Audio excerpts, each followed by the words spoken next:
We are in the bridge phase, one step away from a full reopening and lifting of COVID-19 restrictions. So what does that mean if you're planning a wedding or another event?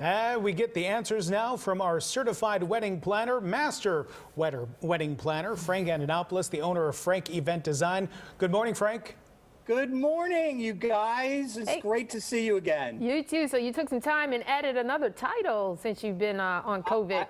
I did. I'm all about education. You can never not know enough in this industry. And I figure, some people go and hire just an accountant, but why not hire a CPA? So I think the designations and certifications are really important. All right. So as we pointed out, we're in the bridge phase. So what does that mean for somebody who's looking to plan a wedding? Well, the bridge phase is here, so we're in between 4, but not yet quite to 5, which we really don't know what 5 is going to bring yet. But estimated to move to 5 is going to be June 11th for the state and July 4th for the city. So the dates are different. So you have to keep in mind where your event is at as to what you're going to fall into. As far as where the event is this still one of these things where the state could say one thing, a city could say a different thing, in the venue could say something completely different? Is that what we're looking at right now?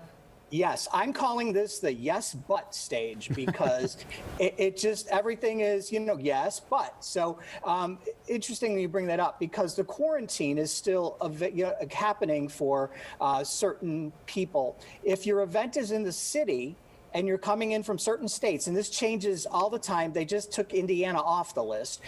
Your guests would have to quarantine for 10 days if the event is in the city. If the event is in the suburbs, it doesn't matter. I actually moved a wedding from the city to the suburbs so that the parents of the bride didn't have to worry about the quarantine. So again, you've got to think about those things. All right. So are people really planning weddings now, or are they still just kind of going with these small, intimate occasions? Well, we are planning big for next year. And now, because things have changed, all of a sudden, clients are calling going, okay, we can add more people to the guests. Do you have extra invitations? Can we get extra invitations? You can now go 250 people indoors and 500 people outdoors.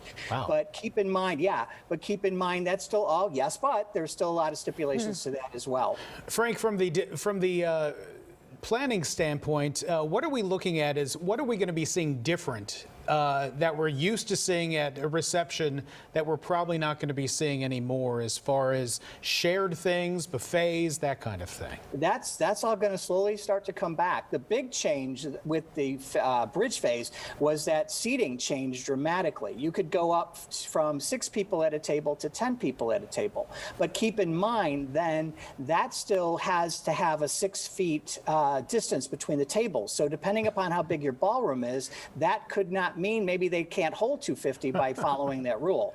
So I had one wedding where we put tables in the foyer because it was really important to them that their guests were going to be attending last year when it was still higher in a different state. So we wound up sitting people in the foyer and they didn't seem to care. So it was all good. This is when having an event planner really pays off because you get to keep track of it and the bride and the groom don't have to worry about it. How do we do this, Frank? Exactly. Okay, well, here's the answer. That's where experience really comes in. So. Frank, we appreciate your expertise each and every time you're on. Thank you so much. Do appreciate it. Thanks, Frank. Thanks, Good guys. to see you. Great to see you again.